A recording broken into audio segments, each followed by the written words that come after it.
Friends, ಎಲ್ಲರಿಗೂ ನಮ್ಮ ಅಮ್ಮನ ಅಡುಗೆಗೆ ಸ್ವಾಗತ. ನೀವೇನಾದರೂ ಫಸ್ಟ್ ಟೈಮ್ ನಮ್ಮ ಚಾನಲ್ನ ನೋಡ್ತಾ ಇದ್ದೀರಾ, ನಮ್ಮ ಅಮ್ಮನ ಅಡುಗೆ ಚಾನಲ್ನ ಸಬ್ಸ್ಕ್ರೈಬ್ ಮಾಡ್ಕೊಳ್ಳಿ. ಹಾಗೆಯೇ ಪಕ್ಕದಲ್ಲಿ ಬರುವ ಬೆಲ್ ಐಕನ್ನ ಕ್ಲಿಕ್ ಮಾಡ್ಕೊಳ್ಳಿ.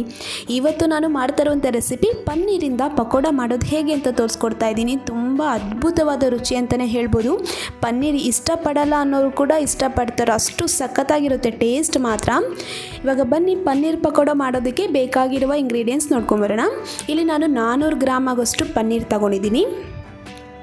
1 ಕಪ್ ಆಗೋಷ್ಟು ಕಡಲೆ ಹಿಟ್ಟು, 2 ಟೇಬಲ್ ಸ್ಪೂನ್ ಆಗೋಷ್ಟು ಅಕ್ಕಿ ಹಿಟ್ಟು, 1 ಟೇಬಲ್ ಸ್ಪೂನ್ ಆಗೋಷ್ಟು ಮೈದಾ ಹಿಟ್ಟು, 2 ಟೀ ಸ್ಪೂನ್ ಆಗೋಷ್ಟು ಅಚ್ಕಾರದ ಪುಡಿ, 1 ಟೀ ಸ್ಪೂನ್ ಆಗೋಷ್ಟು ಗರಂ ಮಸಾಲ, ಅರ್ಧ ಟೀ ಸ್ಪೂನ್ ಆಗೋಷ್ಟು ಅರಿಶಿನ ಪುಡಿ, ಹಾಗೆಯೇ chaat masala 1 tea spoon,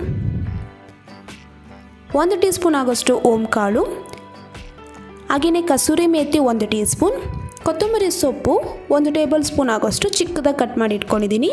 baking soda 1/4 tea spoon ಆಗೋಷ್ಟು ಬೇಕಾಗುತ್ತೆ. ಎಣ್ಣೆ ಡೀಪ್ ಫ್ರೈ ಮಾಡೋದಕ್ಕೆ ರುಚಿಗೆ ತಕ್ಕಷ್ಟು ಉಪ್ಪು. ಮಾಡೋದು ಹೇಗೆ ಅಂತ ನೋಡೋಣ. ಇಲ್ಲಿ ನೋಡಿ, ನಾನು ಮೊದಲು ಪನ್ನೀರ್ನ ಈ ಥರ ಅರ್ಧ ಭಾಗ ಮಾಡ್ಕೊತಾ ಇದ್ದೀನಿ. ಈ ಥರ ಅರ್ಧ ಭಾಗ ಮಾಡ್ಕೊಂಡಿದ್ದಾದಮೇಲೆ ನಾವು ಉದ್ದುದ್ದಕ್ಕೆ ಕಟ್ ಮಾಡ್ಕೋಬೇಕಾಗುತ್ತೆ. ನಾವು ಬಜ್ಜಿ ಎಲ್ಲ ಇರುತ್ತಲ್ಲ ಉದ್ದುದ್ದಕ್ಕೆ, ಆ ರೀತಿ ನಾವು ಈ ಥರ ಉದ್ದಕ್ಕೆ ಕಟ್ ಮಾಡ್ಕೋಬೇಕು. ಆದಷ್ಟು ಮೀಡಿಯಮ್ ಸೈಜಲ್ಲೇ ಕಟ್ ಮಾಡ್ಕೊಳ್ಳಿ. ತುಂಬ ದಪ್ಪನೂ ಬೇಡ, ತುಂಬ ತೆಳುನೂ ಬೇಡ. ಯಾಕಂದರೆ ತುಂಬ ದಪ್ಪ ಆದರೆ ಅದು ಬೇಯೋದಿಲ್ಲ, ತುಂಬ ತೆಳು ಆದರೆ ಅದು ಕಟ್ಟಾಗೋ ಚಾನ್ಸಸ್ ಇರುತ್ತೆ ನಾವು ಬಜ್ಜಿ ಮಾಡುವಾಗ. ಇವಾಗ ನೋಡಿ, ಈ ಥರ ಶೇಪಲ್ಲಿ ಈ ಥರ ಸೈಜಲ್ಲಿ ಕಟ್ ಮಾಡಿಕೊಂಡ್ರೆ ಸಾಕಾಗುತ್ತೆ. ಇವಾಗ ಇದೆಲ್ಲ ಕಟ್ ಮಾಡಿ ನಾನು ಒಂದು ಬೌಲಲ್ಲಿ ಹಾಕಿಟ್ಕೊಂಡಿದ್ದೀನಿ. ಇವಾಗ ಇನ್ನೊಂದು ಬೌಲ್ಗೆ ಟ್ರಾನ್ಸ್ಫರ್ ಮಾಡ್ಕೊಂಡಿದ್ದೀನಿ. ಇವಾಗ ಇದಕ್ಕೆ ಮ್ಯಾರಿನೇಟ್ ಮಾಡೋದಕ್ಕೆ ನಾನು ಅಚ್ಕಾರದ ಪುಡಿ 1 ಟೀ ಸ್ಪೂನ್ ಹಾಕ್ತಾಯಿದ್ದೀನಿ, ಅರಿಶಿನ ಪುಡಿ 1/4 ಟೀ ಸ್ಪೂನ್ ಅಷ್ಟು ಹಾಕ್ತಾಯಿದ್ದೀನಿ, ಚಾಟ್ ಮಸಾಲ 1 ಟೀ ಸ್ಪೂನ್, ಹಾಗೆಯೇ ರುಚಿಗೆ ತಕ್ಕಷ್ಟು ಉಪ್ಪು. ಇಷ್ಟು ಹಾಕ್ಕೊಂಡು ನಾವು ಮೆಲ್ಲಿಗೆ ಕಲಿಸ್ಕೋಬೇಕಾಗುತ್ತೆ. ನೋಡಿ, ಜಾಸ್ತಿ ಪ್ರೆಸ್ ಮಾಡಿ ಕಲ್ಸಕ್ಕೆ ಹೋಗ್ಬೇಡಿ. ಈ ಥರ ಲೈಟಾಗಿ ಅದೆಲ್ಲ ಕಡೆನೂ ಮಸಾಲ ಸೆಟ್ ಆಗೋ ಥರನೇ ಈ ಥರ ಮೆಲ್ಲಿಗೆ ಕಲಿಸ್ಕೊಳ್ಳಿ. ಇವಾಗ ಇದನ್ನು ನಾನು ಹಾಗೆಯೇ ಒಂದು 10 ನಿಮಿಷ ಬಿಡ್ತಾಯಿದ್ದೀನಿ ಮ್ಯಾರಿನೇಟ್ ಮಾಡೋದಕ್ಕೆ. ಅಷ್ಟೊತ್ತರಲ್ಲಿ ನಾವು ಬ್ಯಾಟರ್ನ ರೆಡಿ ಮಾಡ್ಕೊಳ್ಳೋಣ. ಅದಕ್ಕೆ ಒಂದು ಬೌಲ್ಗೆ ನಾನು 1 ಕಪ್ ಆಗೋಷ್ಟು ಕಡಲೆ ಹಿಟ್ಟನ್ನು ಹಾಕ್ಕೊಂಡಿದ್ದೀನಿ. ಹಾಗೆಯೇ ಒಂದು 2 ಟೇಬಲ್ ಸ್ಪೂನ್ ಆಗೋಷ್ಟು ಅಕ್ಕಿ ಹಿಟ್ಟು, 1 ಟೇಬಲ್ ಸ್ಪೂನ್ ಆಗೋಷ್ಟು ಮೈದಾ ಹಿಟ್ಟು. ಅಕ್ಕಿ ಹಿಟ್ಟು ಹಾಕೋದು ಕ್ರಿಸ್ಪಿಗೋಸ್ಕರ, ಮೈದಾ ಹಿಟ್ಟು ಬಂದು ನಮಗೆ ಕೋಟಿಂಗ್ ಚೆನ್ನಾಗಿ ಕೊಡುತ್ತೆ ಅದಕ್ಕೋಸ್ಕರ. ಹಾಗೆಯೇ ಅಚ್ಕಾರದ ಪುಡಿ, ಅರಿಶಿನ ಪುಡಿ, ಗರಂ ಮಸಾಲ, ಕೊತ್ತಂಬರಿ ಸೊಪ್ಪು, ಹಾಗೆಯೇ ಕಸೂರಿ ಮೆಥಿನ ಈ ಥರ ಕೈಯಲ್ಲಿ ನಾವು ಈ ಥರ ಕ್ರಷ್ ಮಾಡಿ ಹಾಕೋದ್ರಿಂದ ಅದು ಫ್ಲೇವರ್ ತುಂಬಾ ಚೆನ್ನಾಗಿರುತ್ತೆ. ಹಾಗೆಯೇ ಓಂ ಕಾಳು ಸಹ ಇದೇ ಥರ ಕೈಯಲ್ಲಿ ನಾವು ಈ ಥರ ಹಿಂಗೆ ಪ್ರೆಸ್ ಮಾಡಿಕೊಂಡು ಹಾಕೋದ್ರಿಂದ ಅದು ಕೂಡ ಫ್ಲೇವರ್ ಚೆನ್ನಾಗಿರುತ್ತೆ. ಇವಾಗ ರುಚಿಗೆ ತಕ್ಕಷ್ಟು ಉಪ್ಪು.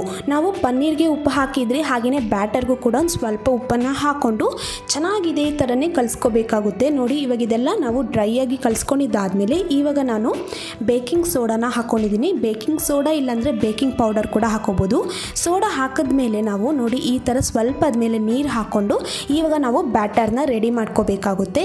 ಇವಾಗ ಈ ಥರ ನಾವು ನೀರು ಹಾಕ್ಕೊಂಡು ಈ ಥರ ಕಲಿಸ್ಕೊಂಡ್ರೆ ಸೋಡಾ ಚೆನ್ನಾಗಿ ಆ್ಯಕ್ಟಿವ್ ಆಗುತ್ತೆ.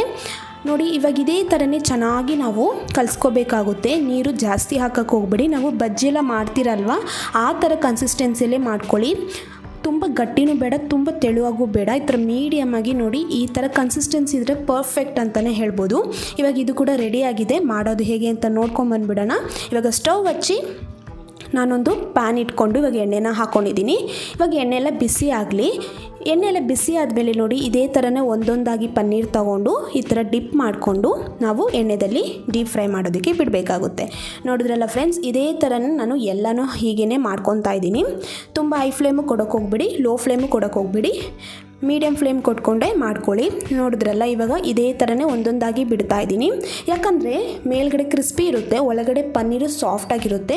ಒಳಗಡೆ ಪನ್ನೀರೆಲ್ಲ ಬೇಯಬೇಕಂದ್ರೆ ನೀವು ಹೈ ಫ್ಲೇಮ್ ಕೊಡೋಕೆ ಹೋಗಬಾರ್ದು, ಮೀಡಿಯಮ್ ಫ್ಲೇಮಲ್ಲಿ ಇದನ್ನ ಚೆನ್ನಾಗಿ ಬೇಯಿಸ್ಕೋಬೇಕಾಗುತ್ತೆ. ಇವಾಗ ನೋಡಿ, ಒಂದು ಸೈಡ್ ಇದೇ ಥರನೇ ಫ್ರೈ ಆದಮೇಲೆ ಇನ್ನೊಂದು ಸೈಡಿಗೆ ತಿರ್ಸಿ ಹಾಕ್ಕೊತಾ ಇದ್ದೀನಿ. ಈ ಥರ ಎಲ್ಲ ಮಾಡ್ಕೊಂಡಿದ್ದಾದಮೇಲೆ ಕಲರೆಲ್ಲ ನೋಡಿ ಲೈಟಾಗಿ ಈ ಥರ ಗೋಲ್ಡನ್ ಬ್ರೌನ್ ಬರುತ್ತೆ. ಇವಾಗ ಹಾಗೇ ನಾವು ಇದನ್ನು ಚೆನ್ನಾಗಿ ಫ್ರೈ ಮಾಡ್ಕೋಬೇಕಾಗುತ್ತೆ. ಇವಾಗ ಪನ್ನೀರೆಲ್ಲ ಒಳಗಡೆನೂ ಅಷ್ಟೇ ಚೆನ್ನಾಗಿ ಅದು ಬೇಯುತ್ತೆ, ಮೇಲ್ಗಡೆ ಎಲ್ಲ ಚೆನ್ನಾಗಿ ಕ್ರಿಸ್ಪಿಯಾಗಿ ಬರುತ್ತೆ. ಇವಾಗ ನೋಡಿ, ಕಲರ್ ಈ ಥರ ಚೇಂಜ್ ಆದಮೇಲೆ ಇದು ರೆಡಿಯಾಗಿದೆ ಅಂತ ಅರ್ಥ. ಇವಾಗ ಸಪ್ರೇಟಾಗಿ ನಾನು ಇದನ್ನು ಒಂದು ಪ್ಲೇಟಲ್ಲಿ ಟಿಶ್ಯೂ ಪೇಪರ್ ಹಾಕಿಟ್ಕೊಂಡಿದ್ದೆ, ಅದ್ಮೇಲೆ ಹಾಕ್ಕೊತಾ ಇದ್ದೀನಿ. ಇದೇ ಥರನೇ ನಾನು ಎಲ್ಲನೂ ಮಾಡಿ ಇದೇ ಥರನೇ ಇಟ್ಕೊತಾ ಇದ್ದೀನಿ. ಇವಾಗ ನೋಡಿ ಎಲ್ಲ ರೆಡಿಯಾಗಿದೆ. ಸರ್ವಿಂಗ್ ಪ್ಲೇಟಲ್ಲಿ ಸರ್ವ್ ಮಾಡ್ತಾ ಇದ್ದೀನಿ. ಸಾಸ್ ಜೊತೆ ಹಾಗೆಯೇ ಗ್ರೀನ್ ಚಟ್ನಿ ಜೊತೆ ಅಂತೂ ಸೂಪರಾಗಿರುತ್ತೆ. ಹಾಗೆಯೇ ಈವ್ನಿಂಗ್ ಟೈಮ್ ಸ್ನ್ಯಾಕ್ಸ್ ಆಗಿ ಕೂಡ ಮಾಡ್ಕೋಬೋದು. ಟೀ ಕಾಫಿ ಜೊತೆ ಅಂತೂ ಸೂಪರಾಗಿರುತ್ತೆ. ಹಾಗೆಯೇ ಈ ಥರ ರೆಸಿಪಿನ ಮಕ್ಕಳಿಗೆಲ್ಲ ಮಾಡಿಕೊಡಿ, ತುಂಬಾ ಇಷ್ಟಪಟ್ಟು ತಿಂತಾರೆ. ಅಷ್ಟು ಚೆನ್ನಾಗಿರುತ್ತೆ ಟೇಸ್ಟ್ ಮಾತ್ರ. ಹಾಗೆಯೇ ನಿಮಗೆ ಈ ರೆಸಿಪಿ ಇಷ್ಟ ಆಗಿದ್ದರೆ ನೀವು ಕೂಡ ಮನೇಲಿ ಒಂದ್ಸತಿ ಟ್ರೈ ಮಾಡಿ ಹೇಗೆ ಬಂತು ಅಂತ ಕಮೆಂಟ್ ಮಾಡಿ. ಹಾಗೆಯೇ ಫ್ರೆಂಡ್ಸ್ ಆ್ಯಂಡ್ ರಿಲೇಟಿವ್ಸ್ಗೆ ಶೇರ್ ಮಾಡೋದು ಮಾತ್ರ ಮರಿಬೇಡಿ. ಮತ್ತಷ್ಟು ಈಸಿ ರೆಸಿಪಿಗೆ ನಮ್ಮ ಅಮ್ಮನ ಅಡುಗೆ ಚಾನಲ್ ಸಬ್ಸ್ಕ್ರೈಬ್ ಮಾಡ್ಕೊಳ್ಳಿ. ಪಕ್ಕದಲ್ಲಿ ಬರುವ ಬೆಲ್ ಐಕನ್ನ ಕ್ಲಿಕ್ ಮಾಡೋದ್ರಿಂದ ನಾವು ಹಾಕೋ ಎಲ್ಲ ವೀಡಿಯೋಸು ನಿಮಗೆ ನೋಟಿಫಿಕೇಷನ್ ಆಗಿ ಬರುತ್ತೆ. ಈ ವಿಡಿಯೋ ನೋಡಿರುವ ಎಲ್ಲ ವೀಕ್ಷಕರಿಗೂ ಧನ್ಯವಾದಗಳು.